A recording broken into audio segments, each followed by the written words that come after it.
Assalamualaikum warahmatullahi wabarakatuh. Perkenalkan, nama saya Andidian Sri Reski Natsir.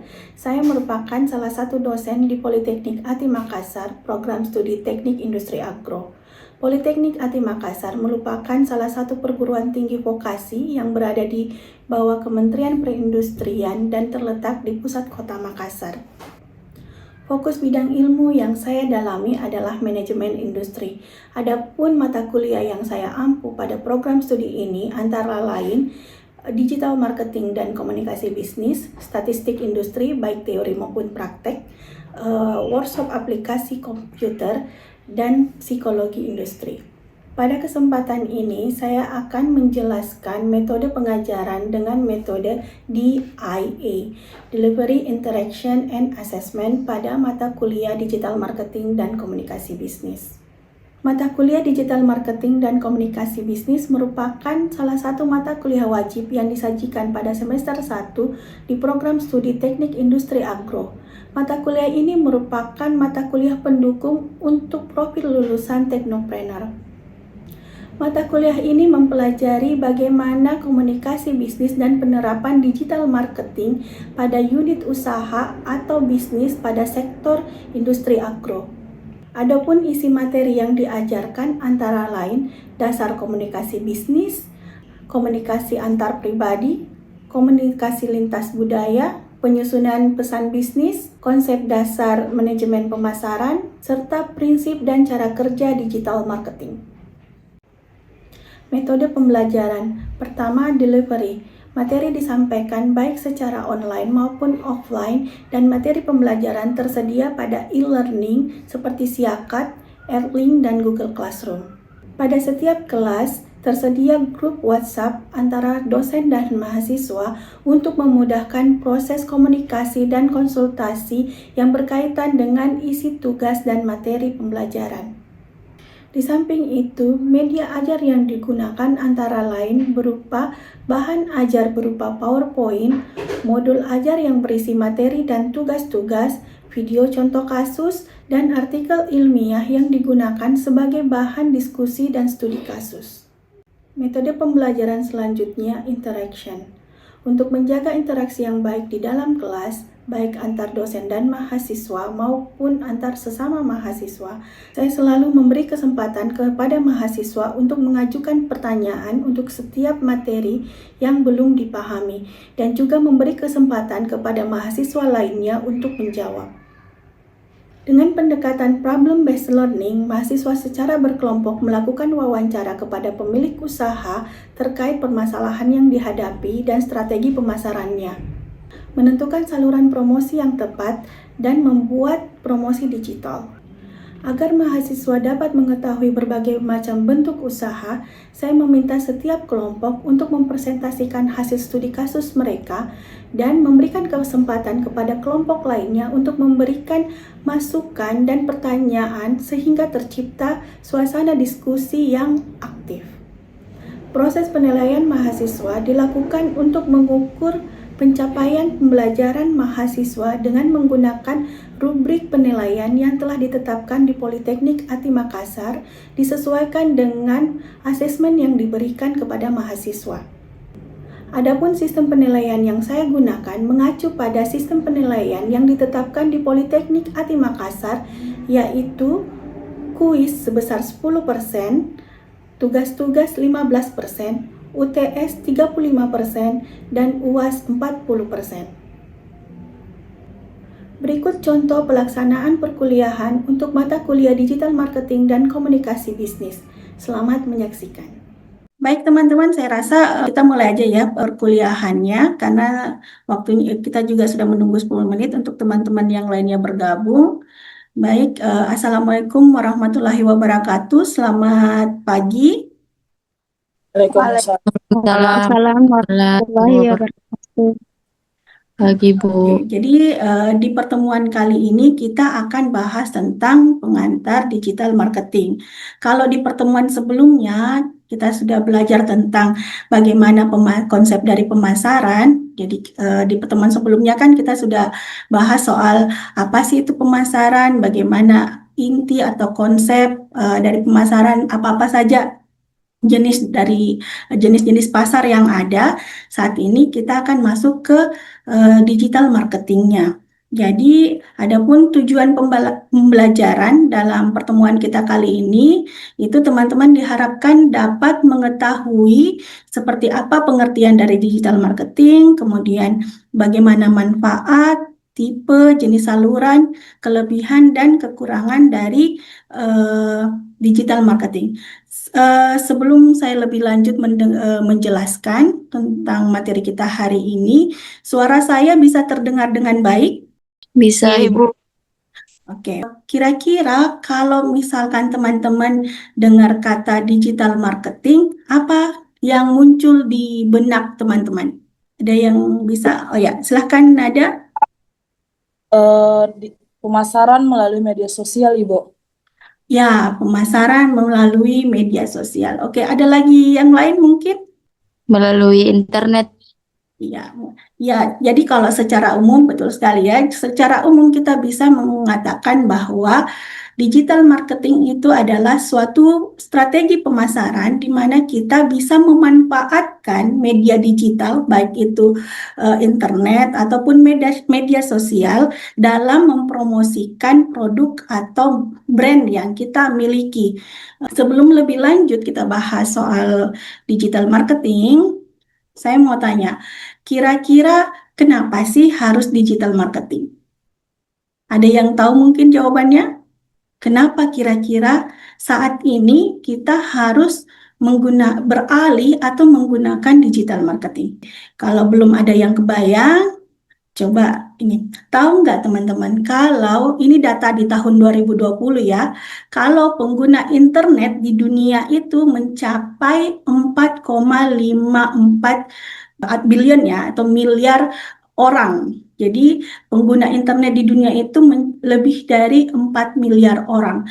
Kemudian di antara pengguna internet itu ada 3,8 billion yang menggunakan sosial media. Dan dari semua orang yang menggunakan internet ini, setiap harinya rata-rata menggunakan 6 jam 43 menit waktunya dengan internet. Terus bagaimana kita di Indonesia? Di Indonesia ternyata kita itu menduduki peringkat ke-13 dari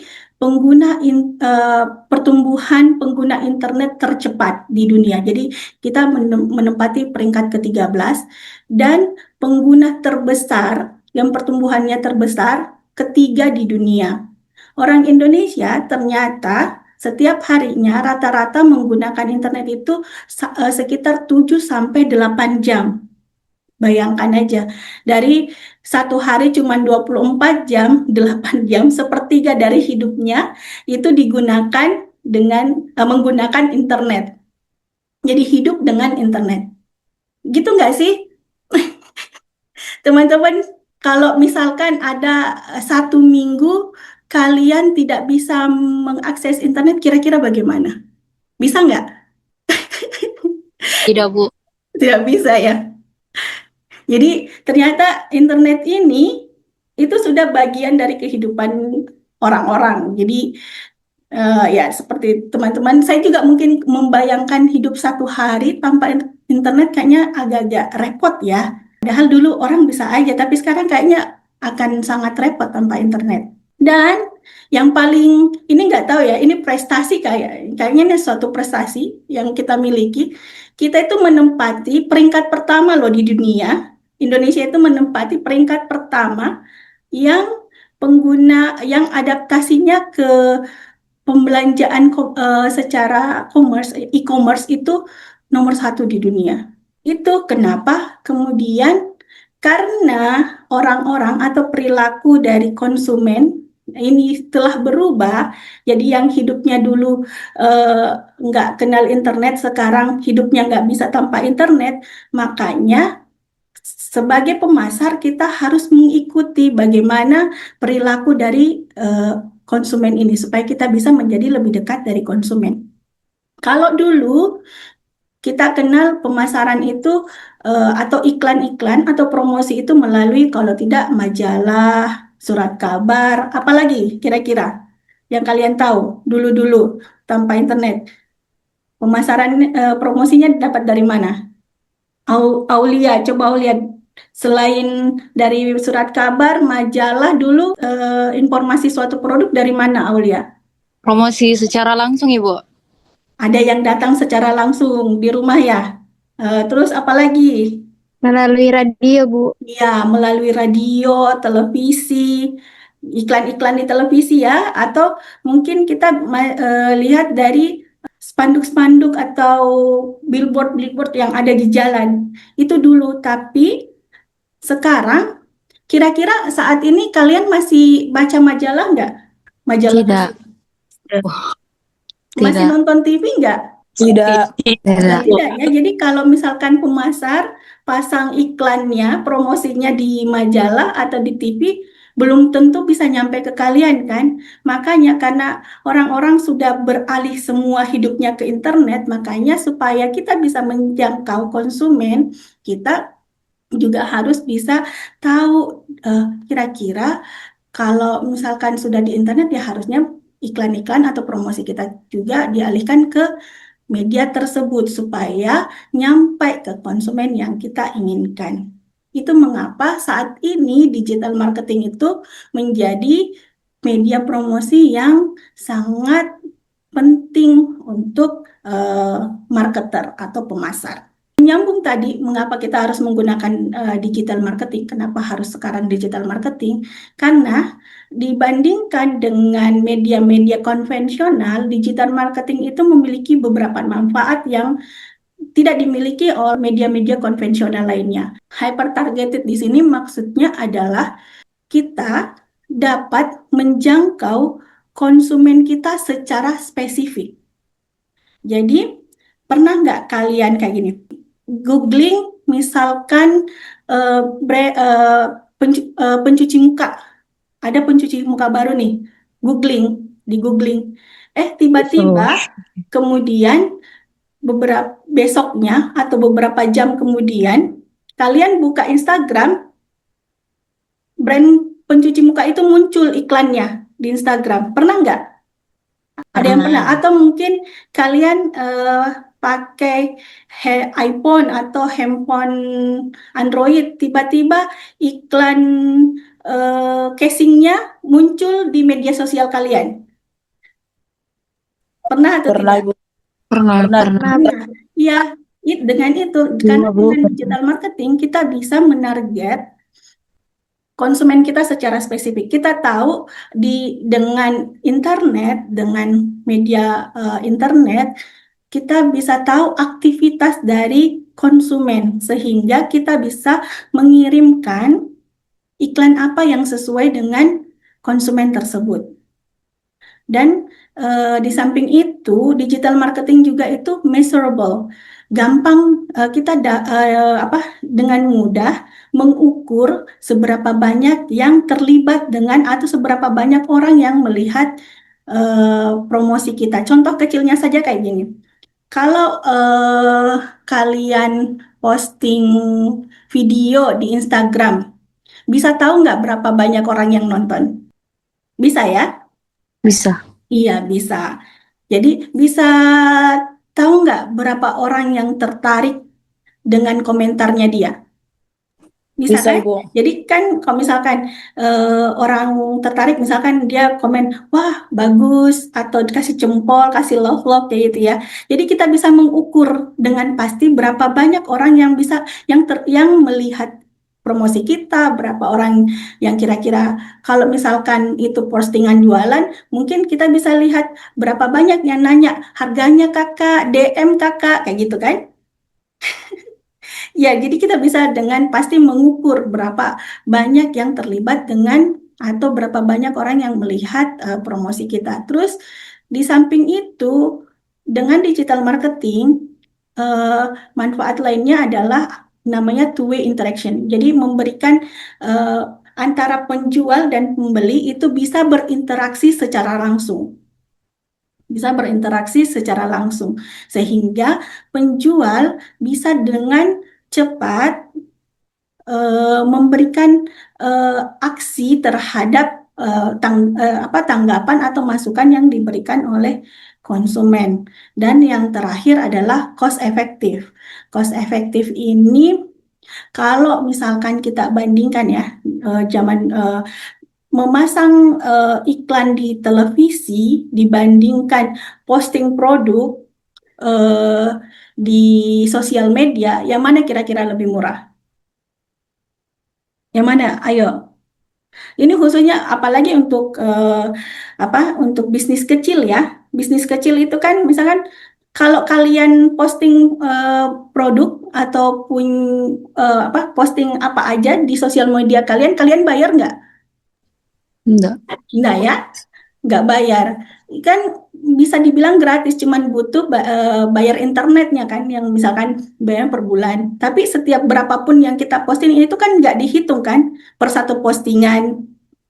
Itu kan nggak dihitung, itu bisa saja gratis bahkan. Tapi kalau misalkan pasang iklannya di televisi, itu dibayarnya per detik, per tayangan. Jadi pasti butuh biaya yang lebih besar dibandingkan dengan menggunakan digital marketing. Oke, sampai di sini ada yang mungkin mau ditanyakan? Oke, kalau tidak ada, kita lanjut. Mana sih online consumer journey? Jadi perjalanan konsumen dalam pembelanjaan online ya, atau dalam aktivitas online-nya itu dari segi pemasaran kita bisa bagi dari 4 tahap. Yang pertama itu ada namanya awareness. Awareness ini adalah di tahap di mana kita membuat si konsumen itu sadar akan keberadaan produk yang kita miliki. Jadi itu awareness. Kemudian setelah konsumen tahu, oh produk ini ada, oh brand ini ada ya, ternyata konsumen akan masuk ke tahap consideration. Jadi consideration itu tahap di mana konsumen akan mencari tahu lebih banyak tentang produk tersebut. Kemudian mungkin saja di tahap itu pula konsumen akan membandingkan suatu produk dengan produk yang lainnya. Kemudian setelah melakukan pencarian informasi tentang suatu produk dan membandingkannya, konsumen akan masuk ke tahap conversion. Jadi konsumen akan melakukan suatu pembelian atau di sini biasa juga disebut purchase decision atau keputusan pembelian. Kalau konsumen suka dengan produk kita, kemudian dia merasa nyaman dengan layanan yang kita miliki, dan kemudian konsumen melakukan pembelian kembali, itu berarti dia telah masuk ke tahap loyalty. Jadi, dalam menyusun suatu strategi pemasaran digital, kita harus tahu dulu konsumen yang kita target itu berada di tahap mana. Kita mau, apakah kita mau memperkenalkan produk atau kita ingin memberikan banyak informasi tentang kelebihan yang kita terkait produk yang kita miliki, atau kita ingin membuat si konsumen segera melakukan keputusan pembelian, atau menjaga konsumen kita agar tetap loyal. Jadi kita harus tahu dulu di mana tahap-tahap konsumen yang ingin kita target. Dari tipe-tipe digital marketing secara umum kita bisa bedakan menjadi 5. Ada namanya search engine, kemudian ada sosial media, ada konten, email, dan paid ads atau promosi berbayar, advertising paid. Yang pertama search engine optimization. Jadi search ini bisa dibagi 2, ada search engine optimization, ada search engine marketing. Terus ada social media marketing. Social media marketing kan ada yang centang biru ya, biasanya yang official itu sudah centang biru. Dan kalaupun untuk industri kecil atau UMKM itu kita bisa menggunakan sosial media pribadi untuk mempromosikan produk-produk kita. Terus ada content marketing. Konten marketing ini biasanya seperti berita, tapi sebenarnya isinya adalah mempromosikan produk gitu. Misalkan dia memberitakan bahwa baru launching nih tipe motor tertentu, di mana di dalam beritanya itu dia menjelaskan secara spesifik tentang produknya. Sebenarnya itu berita ya, tapi di dalamnya kan orang belajar tentang produk itu. Secara tidak langsung itu sebenarnya adalah suatu bentuk promosi. Kemudian ada email marketing. Ini kayaknya sering ya, kalau misalkan kita udah download aplikasi tertentu, misalkan Traveloka, Gramedia, Grab, biasanya kan email-email promosinya masuk ya di email-email kita. Jadi bisa juga melalui email. Kemudian ada PPC marketing. Ini iklan-iklan berbayar yang kita bisa bayar, misalkan kalau kita ini di Facebook, Instagram, YouTube, itu semuanya namanya programmatic ads. Terus tipe lainnya, kalau yang sekarang sedang banyak, ada influencer marketing, jadi memanfaatkan orang-orang yang terkenal sebagai influencer untuk memperkenalkan produk yang kita miliki atau melakukan promosi terkait produk yang kita miliki. Ada affiliate marketing. Ada yang pernah jadi affiliate nggak di sini? Affiliate produk tertentu? Belum ya. Jadi kan sekarang kayaknya banyak ya, misalkan jadi affiliate di Shopee ya. Jadi mempromosikan produk tertentu, kemudian walaupun produknya bukan punya kita, jadi kita mempromosikan produknya orang. Nanti pada saat orang tersebut membeli produk melalui link yang kita miliki, kita akan mendapat keuntungan, ya. Jadi bisa juga melalui affiliate marketing atau online PR marketing. Online PR marketing ini tadi hampir sama, yang kita misalkan dia buat berita tertentu tentang suatu produk. Adapun jenis saluran digital marketing itu ada 3 macam, ada owned, ada paid, dan ada earned. Yang owned itu berarti yang dimiliki sendiri, contohnya website yang kita buat atau blog, social media channel, email newsletter, e-books atau white paper. Sedangkan paid itu ya seperti tadi, misalkan kita bayar di Instagram, Facebook, apalagi di YouTube ya. Dan earn, kalau earn ini contohnya orang mereview produk kita, datang. Jadi ada 3 step yang perlu kita perhatikan, teman-teman perlu perhatikan. Yang pertama adalah what, kemudian yang kedua adalah who dan how. What ini seperti yang tadi, kita harus mengenali dulu consumer journey, di tahap mana yang kita ingin masuk nih. Misalkan awareness kah, consideration kah, di conversion kah, atau di loyalty ya. Jadi contohnya ada nih mau dia produk baru, dia mau buat healthy instant noodles. Jadi mie instan yang sehat. Mie instan yang sehat itu. Tapi ini produk baru, berarti tujuannya adalah Awareness. iya, ke awareness. Ini sudah tahu nih objektifnya ya, tujuannya, what-nya sudah tahu. Yang berikutnya, di tahap berikutnya adalah who. Jadi siapa targetnya? Targetnya setelah kita melakukan eksperimen atau penelitian sosial, ternyata kita tahu bahwa orang-orang yang interest terhadap healthy lifestyle saat ini, kemudian sangat sangat gila dengan media digital, sangat aktif di media sosial, itu adalah orang-orang yang berusia 21 sampai 25 tahun. Kemudian ciri-cirinya itu tidak masalah baik laki-laki ataupun perempuan bisa menjadi target kita, karena keduanya suka dengan mie instan misalkan. Mengefisiensikan biaya dan waktu. Biayanya bisa lebih murah, waktunya bisa lebih singkat, dan jangkauannya luas. Kemudian interaktif antara pembeli dan penjual, bisa saling berinteraksi. Kemudian adapun kekurangannya, Yang pertama adalah koneksi internet. Mungkin di beberapa daerah, apalagi kalau di kampung-kampung ya, kondisi koneksi internetnya belum terlalu bagus. Ini bisa menjadi karena kita akan sangat bergantung dengan internet. Tentu saja dalam tayangannya ya, bahwa minggu ini akan ada tugas. Ketua kelas sudah buat kelompok. Sudah, Ibu. Ya, sudah ya. Jadi minggu lalu sebenarnya kita sudah bahas sedikit ya soal tugasnya. Jadi buat wawancara dengan pemilik usahanya terkait dengan marketing mix-nya. Jadi paling tidak ada terkait produk, price, promotion, dan place-nya.